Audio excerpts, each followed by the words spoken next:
Ça va bien? Très bien, merci. Alors, à qui ai-je affaire? Qui est Innouveau et qui êtes-vous? Alors, je vais commencer. Donc, Michel Husser, un Strasbourgeois, investisseur en capital risque depuis 2012. Après avoir créé une société dans le monde du livre et l'avoir amené avec des associés à être le leader du livre scolaire en France et dans le monde, j'ai créé un fonds d'investissement, la Financière Cajuba, qui investit donc en capital risque depuis 2013. Je suis présent maintenant dans 25 projets. J'ai investi presque 1 million d'euros dans ces projets-là. Et il y a 2 ans, j'ai rencontré Alistair Schneider qui a créé un programme d'accompagnement euh, pour, comment dire, pour accompagner les startups américaines sur le marché américain. Et j'ai trouvé intéressant de faire venir Alistair sur notre territoire pour accompagner les startups françaises, européennes, et ben, du coup, à se préparer à des marchés comme les USA. Est née de cette rencontre une société qui s'appelle Innouveau et que je laisse Alistair présenter. Super, merci Michel. Bonjour à tous. Donc, Alistair Schneider, CEO de Innouveau, basé à Boston depuis une dizaine d'années. J'ai passé ma carrière, j'ai commencé à Strasbourg, donc je suis issu de Strasbourg à la base. J'ai passé ma carrière à Boston pendant une dizaine d'années dans le business transformation, le marketing, la vente. J'ai fait du turnaround de business.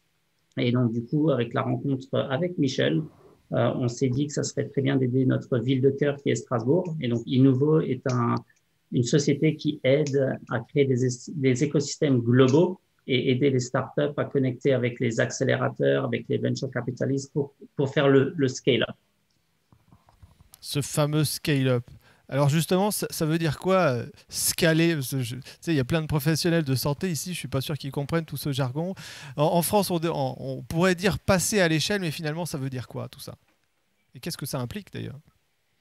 Alors, le scale-up, la définition, c'est évidemment passer à l'étape suivante, qui est en fait, dans le monde des startups, l'étape 2.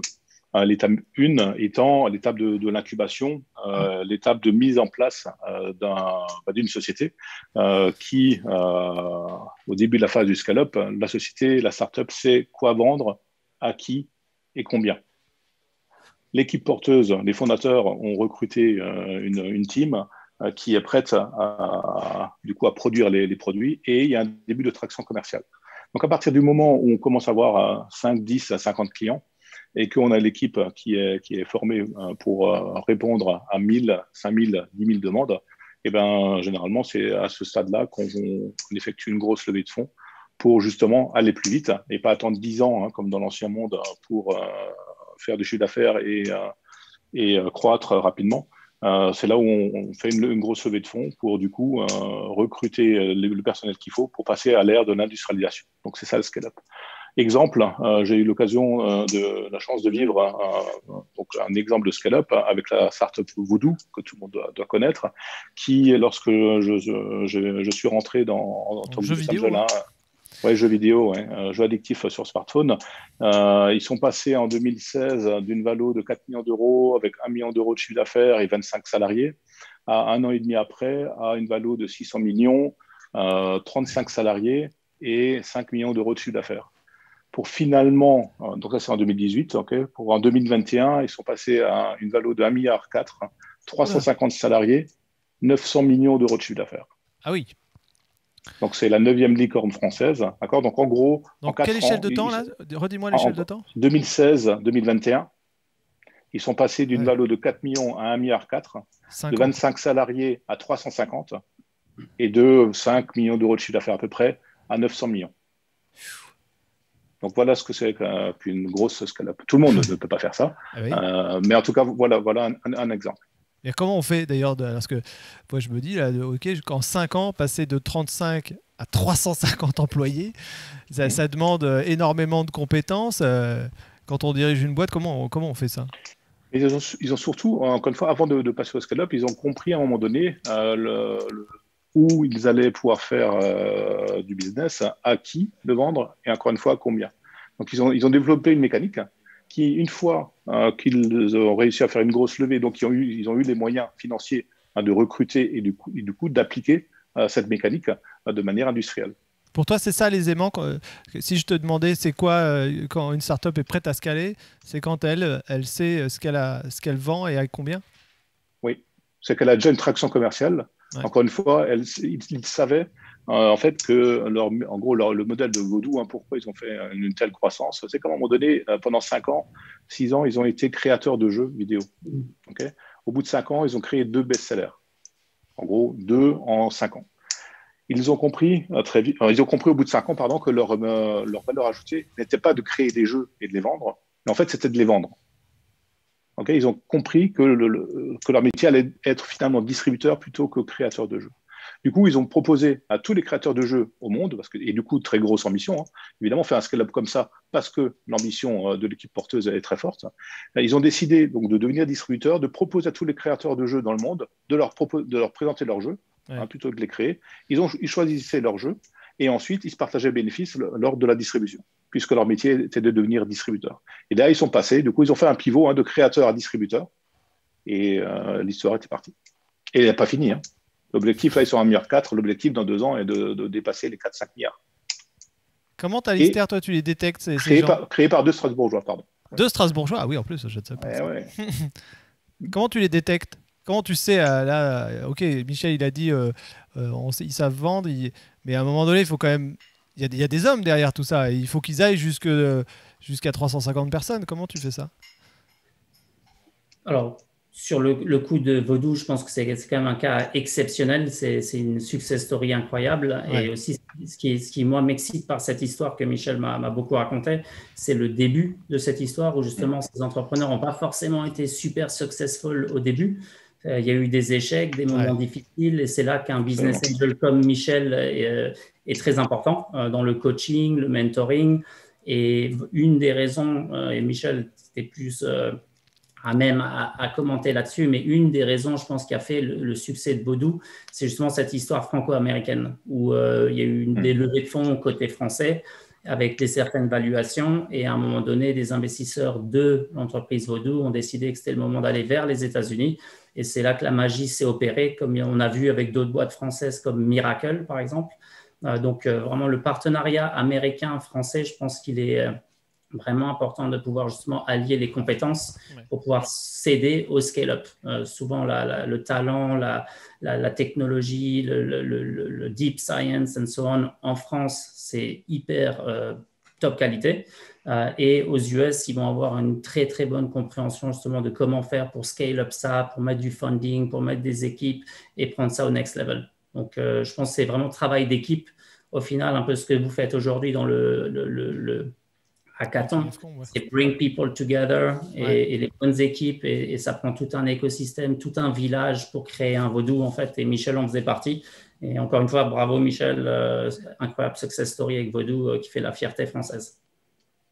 D'autres exemples que vous avez accompagnés qui sont peut-être pas allés plus loin, du Hacking FCamp, parlons d'Emmy justement.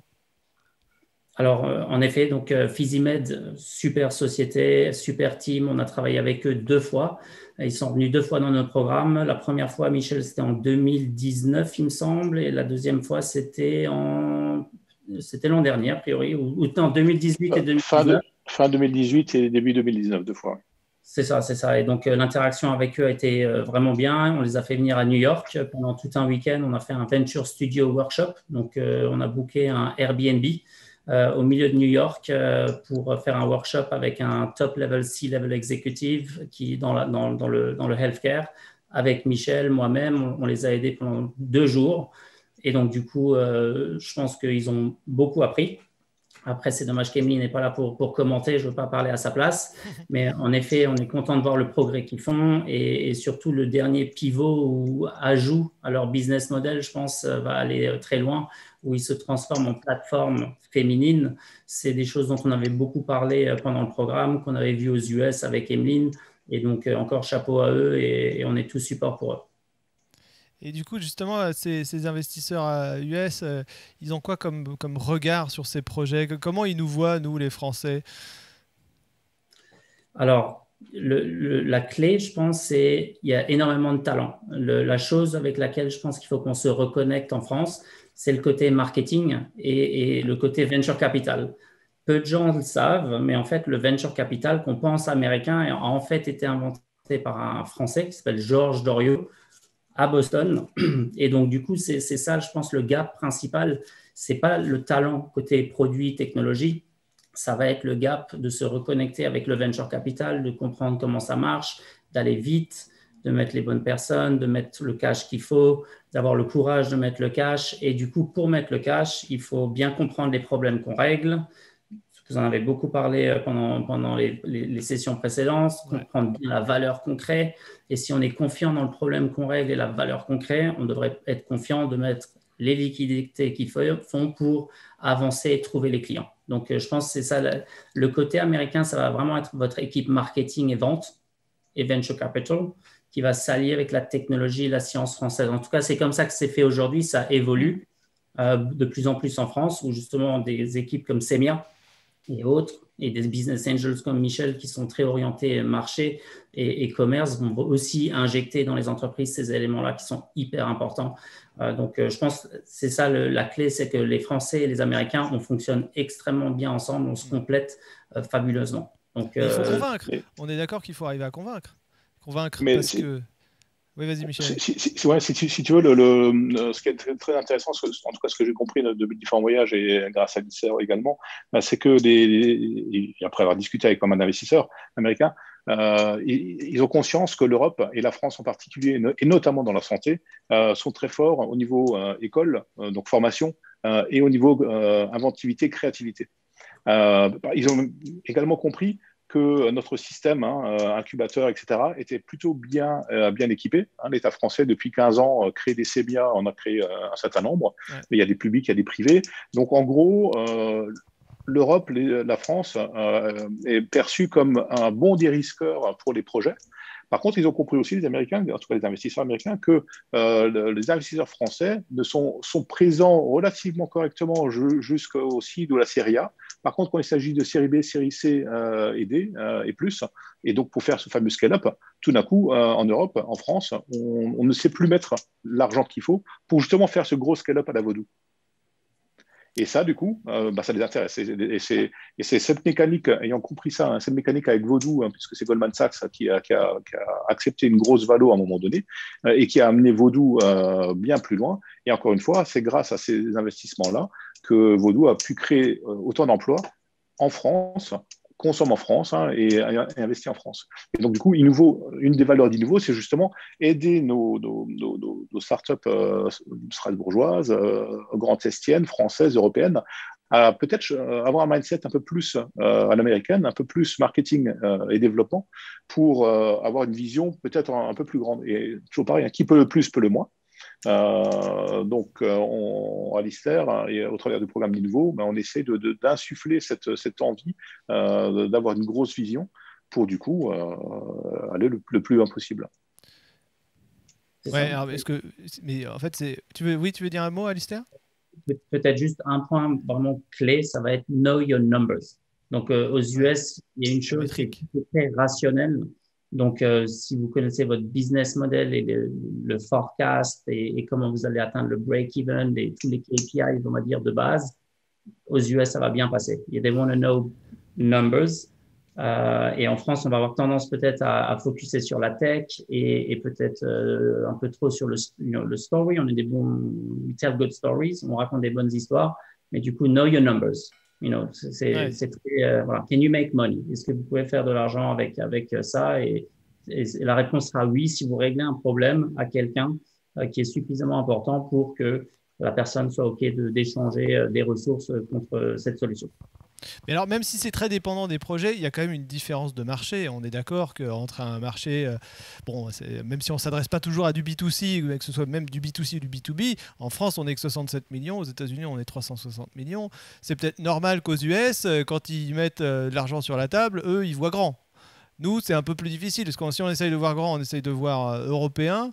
Et finalement, on voit que des problèmes, parce qu'il va falloir traduire, il va falloir comprendre, adapter au système du voisin alors qu'il est à 500 mètres. Enfin, tu vois. Comment vous gérez ça? C'est vrai, mais je pense, alors, mon expérience personnelle d'être venu aux US, ce que j'ai pu voir, c'est qu'aux US, il y a les US et il y a les États. Donc, souvent, les entreprises commencent d'abord dans l'État de New York, État de Massachusetts et traitent un peu les États, pardon, comme des pays. Donc, ma recommandation, ça serait aussi de voir l'Europe, commencer avec l'Europe. Et oui, en effet, il faut traduire, mais au final, c'est pas super compliqué de traduire un site Internet et quelques marketing documents. Mais moi, je verrais vraiment l'Europe comme votre premier marché. Et ça, c'est super. Et ce que vous faites déjà là, et Semia et NextMed, qui connectent justement Basel Lounge, Fribourg, Bruxelles Life Science. Donc, il y a vraiment des facilités depuis Strasbourg qu'on ne trouvera pas forcément dans d'autres villes que je ne vais pas mentionner. Mais clairement, c'est clair. Voilà. Je pense qu'il faut, c'est mindset. Il faut se dire, OK, on a vraiment toute l'Europe et puis pas avoir peur d'aller toquer à des portes et d'avoir faim et de demander aux personnes du développement économique local de Strasbourg, ils sont là pour ça, d'aider à ouvrir ces portes. Mais alors, autre question, c'est quand tout d'un coup je passe de 10 clients à 500 clients en 3 jours, comment je gère cette passage à l'échelle? Parce qu'il y a quand même des startups qui se sont retrouvées dans des situations où elles n'ont pas pu assumer le scale parce qu'elles n'étaient pas prêtes, quoi. Oui, c'est certain. Il y a, dans l'ancien monde, si je peux m'exprimer ainsi, on passait de 10 salariés à 350 salariés historiquement en 20 ans, ou en 10 ans, et c'était génial, c'était une belle performance. Maintenant, on peut le faire ouais, comme Vaudou en 18 mois.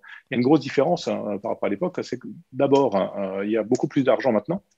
C'est-à-dire qu'à l'époque, c'était les banquiers qui vous prêtaient cet argent pour faire cette croissance ou pas. Donc maintenant, il n'y a plus d'argent. Donc, qui veut dire argent, veut dire du coup de puissance financière pour recruter, etc.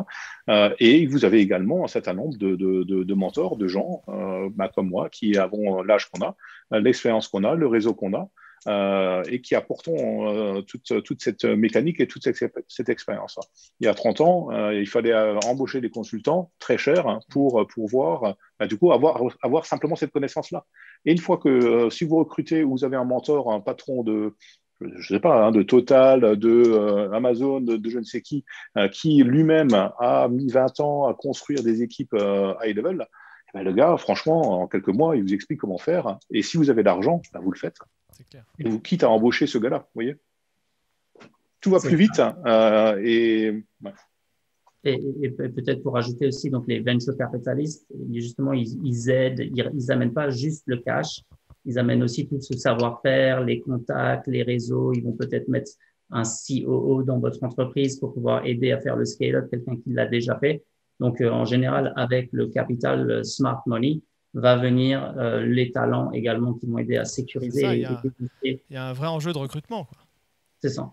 Mais l'expérience est partagée beaucoup plus facilement, encore une fois, qu'il y a 30 ans. Ouais. Une des clés, c'est ça, quoi. L'argent circule plus vite et on a moins peur de donner des idées ou notre expérience. Mais finalement, est-ce que si je devais donner des conseils, on devait donner des conseils à ces projets qui sortent du hackathon, c'est pas de dire on va directement aux US parce qu'ils sont prêts à mettre beaucoup et puis j'aurai un marché tout de suite grand, puis après je descendrai vers le plus bas et je pourrais gérer plus facilement. C'est quoi la meilleure voie finalement? Alors, je pense que déjà, les accélérateurs locaux, donc tels que Semia, principalement Semia Santé, je pense qu'ils sont hyper bien sophistiqués, matures, ils ont des réseaux européens qui vont beaucoup vous aider. Et ensuite, la deuxième recommandation, c'est quand même de ne pas attendre de venir aux US. Venez aux US juste pour une semaine de vacances ou une semaine d'exploration. Il y a des coworking places. Venez voir un peu ce qui se passe pour gagner un peu des insights, des foresights, des clés, des idées de business model, de trouver des partenaires, commencer à voir un peu ce qui se passe et du coup injecter ça dans votre business model local et faites grandir la solution au fur et à mesure. Exactement. Vous savez, les Américains, ils lâchent pas les dollars comme ça. Ouais. Ils sont même plus durs que les Européens. Par contre, c'est vrai que s'ils ont compris et qu'il y a une mécanique et que vous maîtrisez vos chiffres et que vous répondez à un problème, comme dit Alistair, vous savez comment faire de l'argent, et bien du coup, là, ils savent en mettre beaucoup pour vous aider à faire de l'argent. Donc, mais ils attendent que vous soyez fort sur votre marché local. Si vous n'êtes pas fort sur votre marché local, la France, qui est minimum la France, à minima, après c'est l'Europe, eh bien, n'êtes pas très sérieux, quoi. C'est ça. Donc justement, j'allais revenir sur cette question de convaincre. Si tu veux convaincre, il faut déjà que tu sois capable de prouver qu'à ton échelle, quelle qu'elle soit, tu as de la traction, tu as quelque chose. Mais ce n'est pas une traction uniquement monétaire, parce que là, on parlait avec RDS aujourd'hui, ils ont levé des millions, ils n'ont rien vendu. Qu'est-ce qui fait qu'on investit dans des projets comme ça ? Parce que des fois, il y a des projets de recherche, il y a une pertinence médicale, mais tant que tu n'as pas la validation, tu ne peux pas vendre encore. Comment on fait pour arriver à convaincre des investisseurs de quand même mettre de l'argent dans ce genre de projet ? Exactement. Donc, dans la santé et dans la recherche, il y a des points d'inflexion. En fait, et tout est une histoire de preuves, un peu comme dans l'escalade, il y aura des cliquets qui vont faire qu'on saura que la solution est moins risquée que prévu. Donc, exemple, ça va être les essais animaux, essais cliniques, etc. Donc, ils vont regarder différents éléments et en fonction, faire une décision. Donc, il y a différents points d'inflexion et puis l'équipe également. Donc, exactement. Tu peux parler du côté. Exactement. En fait, moi, si on me demande quel type de projet m'intéresse, en fait, la réponse est tous. Pour moi, l'important, en tout cas pour les business angels, c'est assez classique de le dire, mais c'est vraiment vrai. Le plus important, c'est l'équipe porteuse. Après, il y a bien sûr le projet, le marché qu'on adresse, et puis ensuite les cliquets où nous sommes. Là, on parle déjà peut-être dans la valorisation, où est-ce qu'ils en sont. Donc, ça vaut X ou projet comme RDS, on regarde l'équipe porteuse. Quand vous voyez le niveau des gens qu'il y a, bon, ok, ça donne envie en tout cas à un investisseur.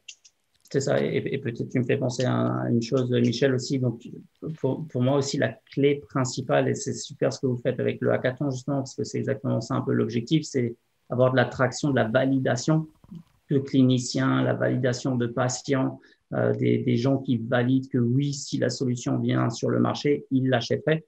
Donc, quand j'avais commencé tout ce métier, une des questions que j'avais demandé à des venture capitalistes, je me disais quelle est la recette secrète, quelle est la grosse due diligence qu'ils font, etc. La plupart des réponses, c'était je prends mon téléphone, j'appelle quelqu'un qui connaît le topic, un chirurgien si c'est un medical device pour la chirurgie, et je lui demande qu'est-ce que tu penses de ça. Donc, en gros, si vous voulez convaincre des VC, parlez à vos chirurgiens, parlez à vos stakeholders, parlez à vos cliniciens et patients, récupérez cette data et vous serez en bonne posture avec les venture capitalists. C'est clair. Bien comprendre le problème, ce que disait juste avant Louis, c'est extrêmement fondamental. Je le répète souvent à tous ces porteurs de projets qui s'accrochent à leur idée comme des fous. Et je leur dis, mais vérifiez d'abord que vous résolvez le bon problème. Et c'est l'idée du hackathon et c'est pour ça qu'on va vers ça, quoi. C'est ça. Et peut-être rajouter un point là-dessus. Donc ça, c'est un point clé, je pense, c'est l'égoïsme. Il faut combattre l'égoïsme, c'est le mot-clé. Donc, si vous pensez à vous, juste à vous, vous n'allez pas réussir. Si vous essayez justement de combattre l'égoïsme et de penser à vos clients, pensez ce qu'ils veulent, qu'est-ce que veulent les investisseurs. Donc, un exemple, si je prends un move égoïste, je vais essayer de lever des fonds chez Michel et je vais juste penser à moi. Versus si je prends le move empathique, je vais demander à Michel, qu'est-ce qui t'intéresse comme projet? Quels sont les autres projets dans lesquels tu investis? What do you care about? Qu'est-ce qui est important pour toi? Quel est l'impact que tu veux faire? Donc, je vais vraiment partir dans l'interview. Pareil pour les clients, de comprendre le patient, d'être absolument obsédé sur comprendre la douleur peut-être que votre patient va avoir et de vraiment comprendre le journey. Donc, l'envers de l'égoïsme va vous apporter beaucoup de succès et permettre vraiment de scale up l'ensemble de votre boîte parce qu'au final, la valeur va gagner de la traction si ça règle des problèmes d'autres gens. Donc, l'empathie, c'est la clé. Et parfois, il faut être un peu égoïste quand même. Il faut penser à soi à certains moments également. Quelques tips peut-être pour réunir la bonne équipe. Alors, c'est moins votre job, mais vous, au moins, vous savez l'identifier. Comment vous identifiez une bonne équipe? Déjà, si on parle d'une équipe qui est au niveau de la création de la startup, très vite, il faut un CEO, il faut un CMO, il faut un CTO. Alors déjà, celui qui a la vision. De santé, il n'a pas compris ce que tu as dit. Exactement. Celui qui a la vision, ouais. Un expert technique, d'accord, que ce soit dans la santé, que ce soit dans la techno, peu importe, l'expert métier et un business développeur, CMO, marketing, commerce. Si on a ces trois-là, le business angel comme moi commence déjà à regarder correctement le projet. Ensuite, du coup, je regarde l'équipe porteuse. Est-ce qu'il y a ces trois-là? Non, si le gars est seul, je ne vais pas. Ouais. Tout seul, tous les projets seuls dans lesquels j'ai investi, j'ai voulu croire, le marché, etc. La startup s'est plantée. C'est compliqué d'être entrepreneur tout seul. Quelle que soit la décision, même petite décision, quand on est tout seul, c'est compliqué. Donc, là, le 3, c'est l'idéal, avec donc, du coup, cette répartition-là, hein, vision, commerce, métier. Et puis ensuite, il y a le marché. Et puis ensuite, ces trois-là, est-ce qu'ils ont l'épaule assez large? Est-ce qu'ils ont la vision? Est-ce qu'ils ont envie de changer le monde? Et plus ils ont une grosse envie, plus ils sont bien cérébrés et bien organisés, plus on va se dire, ben ouais, comme Vaudou, les gars, ils sont 20, ben ouais, quand ils vont être 400, en fait, ils sauront le faire, quoi. Ouais. Et peut-être un point à rajouter là-dessus sur l'équipe aussi, je pense, c'est la résilience, parce que c'est dur. Donc, il faut vraiment être. C'est un sport extrême. Donc, il faut vraiment tenir les moments difficiles, les moments à célébrer également. Mais voilà, des équipes résilientes. Et du coup, ça passe encore par se connaître soi-même également, faire de l'introspection pour pouvoir justement être quelqu'un de plus mindful, on va dire, et de comprendre les gens, encore une fois, l'empathie, etc. Donc, voir ça chez les entrepreneurs, c'est important. Des entrepreneurs qui vont aussi écouter, prendre le feedback et écouter leurs advisors, and so on. Donc, ça passe par l'humain. Il y a beaucoup d'humains. Donc, Michel est très fort pour ça, d'ailleurs. C'est une des clés qui ramène à Inuvo, de reconnaître les talents, les humains, voilà, en amont. Et donc, on a bien compris qu'en sortant du hackathon, on ne va pas s'inscrire au programme Inuvo. Ils ne sont pas tout à fait prêts. Mais il y a quand même un moment où ils vont se dire, bon, bah, on peut peut-être aller voir Michel et Alistair. Pour vous, c'est quoi les grands... Tu l'as dit un peu au début, mais on va le répéter en conclusion. C'est quoi les grands critères qui fait que, ok, on peut s'adresser maintenant, je vais m'adresser à vous, je vais venir vous voir. Alors tu l'as dit, je le répète, et j'insiste sur ce point, on peut y aller à Boston, vous prenez votre billet, Alistair sera là pour vous accueillir, mais au-delà de ça, qu'est-ce que vous regardez? Alors, en effet, on a des bureaux à CIC, Cambridge Innovation Center. C'est en plein centre de Kendall Square, juste à côté de MIT. C'est là que beaucoup de choses se passent. Donc, vous êtes bienvenus à tout moment de venir nous visiter à no cost. On trouvera un bureau où on vous mettra là. Quand, bien entendu, tout sera réouvert. Après, pour travailler avec nous, donc on a un processus. On respecte nos partenaires locaux à Strasbourg. Donc, il y a des moyens de travailler avec nous. C'est de passer par soit l'Eurométropole, soit Semia. Et les entreprises qui potentiellement peuvent être prises plus early stage que d'autres, ça va être les boîtes software et AI. Pourquoi? Parce qu'en général, le timeline to market est beaucoup plus court. Et aussi, le plus tôt on a des interactions avec les US, le plus tôt on peut pivoter et tout de suite injecter des éléments importants dans le business model. Donc, si vous êtes une boîte software, AI, je recommanderais quand même de réfléchir à ça amplement, d'au moins vous exposer aux US très rapidement et à d'autres pays que les US pour justement injecter des éléments dans votre business model dès le début. Michel, un mot? Oui, pas beaucoup mieux. Comment dire, pour moi, il faut être ambitieux. Voilà, toujours pareil, le côté humain. Est-ce que les gens sont ambitieux? Emeline, je pense que le fait d'être venu très vite à Boston et donc à New York pendant 24 heures, là c'est Inuvo qui va payer le voyage d'ailleurs, pour le coup, c'est tellement important en fait, de prendre de l'expérience. Il y a une autre startup qui avant le Covid, aurait dû venir. À Boston, avec Alistair, on a décidé de créer un petit lieu, un petit espace de coworking, sans grande ambition, mais simplement l'ambition est de permettre à nos Strasbourgeois, à nos Français, d'avoir un siège et venir une semaine, 2 jours, juste écouter ce que c'est qu'un VC, écouter ce que c'est qu'un VA, qu'une startup américaine, qu'est-ce que c'est que ce truc des États-Unis. Parce qu'en effet, un jour ou l'autre, si on veut faire, si on a un projet mondial, ça passera par les États-Unis, comme tu l'as dit. À un moment donné, le marché il est tel, et puis il faut venir. C'est pas un gros mot, quoi. Mais le fait de venir 1 an, 2 ans avant, je vous assure, ça change vraiment la donne. Donc, hackathon, c'est très bien. Des Semia, One Combinator, etc., c'est très bien. À ce moment-là, payez-vous un voyage, c'est 500 balles pour faire un aller-retour à Boston, c'est plus grand-chose. Faites des voyages, alors que ce soit à Boston, que ce soit à Berlin ou je ne sais où. En tout cas, sortez de votre boîte pas quand tout est prêt, quand tout est ficelé, et puis du coup, on y va, un peu avant. Get out of the building, comme disait Steve Blank, aussi pour bien comprendre le métier. C'est tellement vrai. Totalement d'accord avec vous. Et peut-être un point à rajouter aussi, une startup est aussi forte sur un écosystème. Donc Boston et les autres pays dont Michel a mentionné font vraiment partie de l'écosystème strasbourgeois. Donc je pense que ça, c'est aussi une des forces qu'on a pu voir à Strasbourg. C'est un écosystème qui se réunit, qui entoure la startup. Donc ça, on le voit aux US, à Boston également. Une startup réussie, tout le monde se met autour pour ouvrir des portes, pour faciliter la tâche, trouver des clients, etc.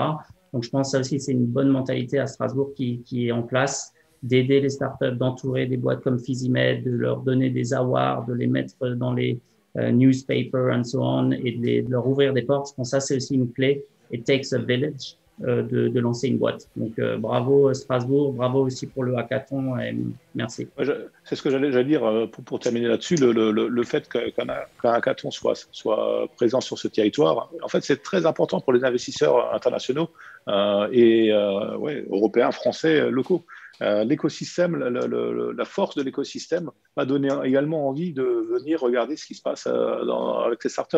Donc, quand vous avez un projet comme Explore, l'Eurométropole qui aide à partir, donc grâce au jumelage Strasbourg-Boston, à partir dans ce coin-là, qui aide aussi financièrement des startups étrangers comme RDS à venir sur notre territoire, comme des projets comme NextMed, qui se veut être un lieu mondial de la santé bientôt. Quand on est sur un territoire comme ça, oui, ça facilite les choses. Et donc, votre travail, l'université, toujours pareil, on part de l'université, de l'école, ensuite du hackathon, ensuite des incubateurs, ensuite des accélérateurs. Et quand il y a tout ça sur un territoire, c'est très dynamique. Et Strasbourg a tout ça. Prometteur. Et ça crée de la valeur. Je suis tout à fait d'accord avec toi, Michel.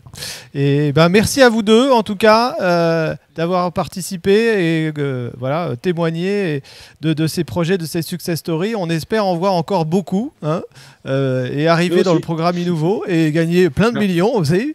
Et tout ça aussi au service des professionnels de santé et des patients et du système de soins qui en a bien besoin. Et c'est aussi l'objectif de cet événement. Voilà, merci encore.